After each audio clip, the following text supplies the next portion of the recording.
Are you wondering why this presentation is called The Three Musketeers of the One-Room School? Well, I'm about to tell you. My great-grandma Donna Wills, great-grandma Bernice Hengate, and Uncle Maynard Bruns all went to one-room schools in the 1920s and 1930s. I wanted to know what it was really like to go to a one-room school. Here's what they said.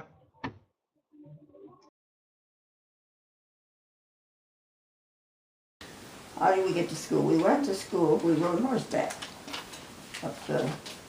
We lived by the Niobrara River, and that's our little house, and in the barn that we had, this picture of us out on the wall out there. Big red barn. And we had to ride horses to school. And Dorothy and I rode Old Spot, and he was a part Shetland. And we didn't go so fast, but we sure came home fast. Because they'd have to stand down there by the fence all while we were at school. And then we'd have to go get on the horses, and away we went. And that horse that Dorothy and I rode, that part Shetland, if he'd come to a stake, we had big old bull stakes, and if we come to one of those, he would stop just like that. And we'd almost go over his head because he'd stop so fast.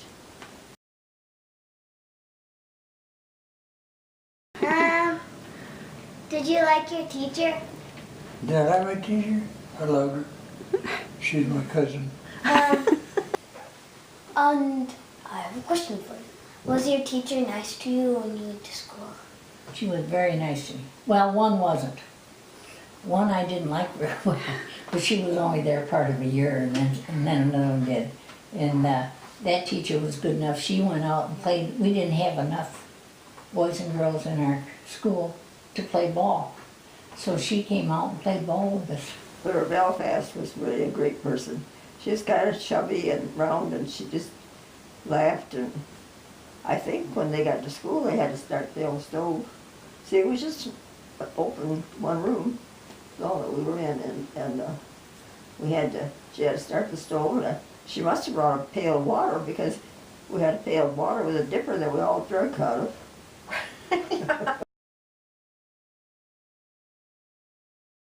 We had to carry lunch, and I had more to eat than I wanted, and that day my mother had sent rhubarb pie with us.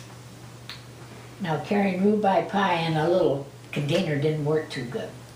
Well, Uncle Maynard wanted my piece of pie. He ate his and he was still hungry and he wanted mine, but I wasn't going to let him have it. But he snuck it. Somehow he got it away from me. And we were sitting at the desk. And he ran outside, and I ran after him to get my pie bag. I wasn't very nice. I should have just let him have it. But anyway, he threw it at me. And I had a new sweater on, and it landed right in the middle of my book, right in the middle of my back, right about here. So here's this pie running down my back. Raisin pie. Oh, okay, because we wanted to hear your side of the story. It was raisin pie, and I loved raisin pie. So came time to ask whether I would like it or not. I said yes. So Bernice wasn't going to eat her pie. I don't know why. She wasn't hungry. Anyway, I picked up the piece of pie. She wouldn't let me have it either, see. So then I got stubborn, and I threw it at her. And I hit her right between the shoulders, right at school.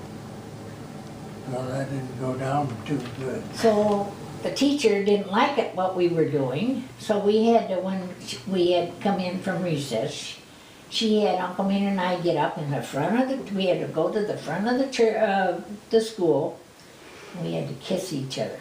Ugh. We didn't like that, but that's the way the teacher corrected us. See, she didn't. She Where? did. Where? What do you mean? Where did you have to kiss each other? Kissing right on the mouth, right in front of all those kids.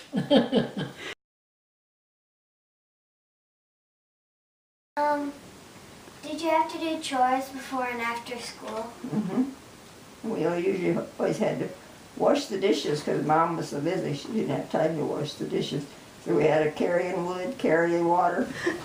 Did you have to do chores before and after school? Yes, I did. Yes, I did. What did you have to do? Milk cows,